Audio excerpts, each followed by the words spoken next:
Dan langsung saja untuk mengetahui bagaimana situasi arus mudik di Brebes, Jawa Tengah, kini sudah ada produser lapangan CNN Indonesia, sudah ada Fani Imaniar. Langsung saja saya terhubung dengan Fani. Fani, halo, selamat sore. Sumringah sekali 4 hari menjelang Lebaran, mungkin udah siap-siap mudik juga, Fani ya. Dan bagaimana situasi terkini di sana saat ini? Tampaknya di belakang Anda masih relatif lengang. Fani, silakan.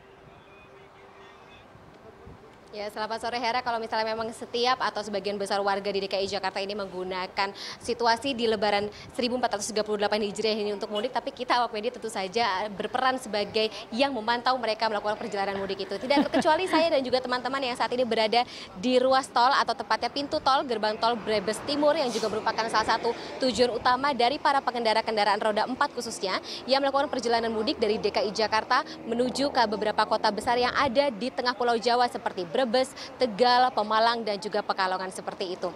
Dan biasanya jika atau tahun lalu kemacetan terjadi di pintu tol Brebes Timur ini, namun dikarenakan adanya pembangunan jalur fungsional yang baru dilaksanakan pada tahun ini, membuat atau diprediksi bisa mengurai kemacetan yang ditakutkan terjadi di pintu tol Brebes Timur itu, sehingga para kendaraan atau para pemudik yang ingin menuju ke kota seperti Tegal, Pekalongan, dan juga Pemalang bisa langsung menggunakan jalur fungsional yang baru dilaksanakan tahun ini tersebut. Namun untuk mengetahui seperti apa prosedurnya dan bagaimana antisipasi yang bisa dihadapi oleh para pemudik, kita sudah bersama dengan Kepala Cabang Operasional PPTR atau Pejagaan Pemalang Toll Road begitu ya Pak ya, Bapak Zulmarlian yang biasa dipanggil Pak Yan. Selamat sore Pak. Selamat sore.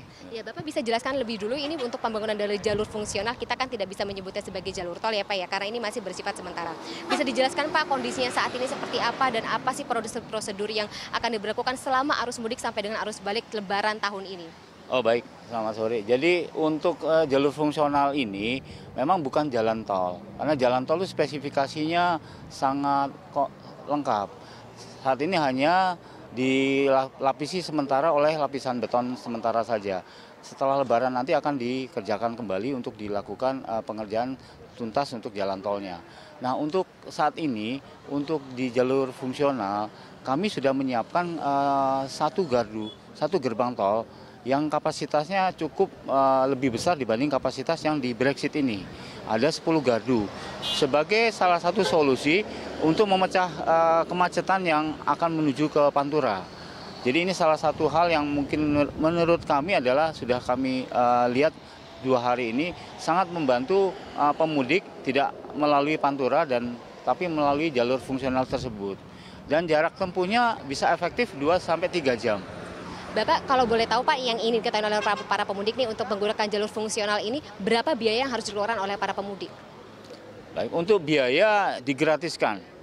Jadi mulai dari Palimanan sampai dengan Brebes Timur itu kan untuk golongan kendaraan 1 itu sebesar 55.500.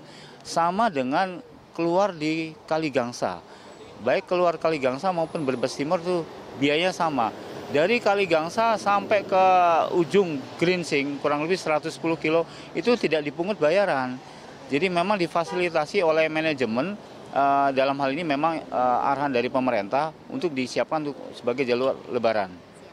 Bapak, dan terakhir ini untuk mengetahui bagaimana sih antisipasi dari para pemudik, kan ini jalur fungsionalnya kan belum maksimal ya Pak ya, fasilitas dan sarana prasarananya untuk tahun ini nih. Antisipasi seperti apa atau apa saja sih perlu diwaspadai oleh para pemudik Pak? Baik, antisipasi pertama adalah tolong para pemudik untuk mematuhi rambu-rambu yang ada di tempat kami, khususnya kecepatan. Karena di jalur fungsional tersebut kecepatannya hanya kita izinkan maksimum 40 km per jam, tidak lebih. Ini akan membantu sekali untuk kelancaran para pemudik lain menuju ke tujuannya. Itu satu. Yang kedua, ada beberapa titik rest area. Rest area, tolong rest area itu dimanfaatkan semaksimal mungkin bila mana itu dibutuhkan di 8 titik di jalur fungsional. Terima kasih Pak Yan atas waktunya Bapak ya, selamat bekerja kembali Pak untuk dalam Lebaran tahun ini Bapak ya, semoga lancar. Demikian Hera keterangan dari Pak Yayan mengenai bagaimana jalur fungsional ini akan diberlakukan selama arus mudik dan juga balik Lebaran tahun ini, dan kita harapkan dengan adanya jalur fungsional ini tentu saja akan menambah kelancaran dari para pemudik untuk menghadapi atau juga pulang ke kampung halamannya masing-masing di tahun ini. Hera. Fani Imaniar, produser lapangan CNN Indonesia, terima kasih atas laporan Anda.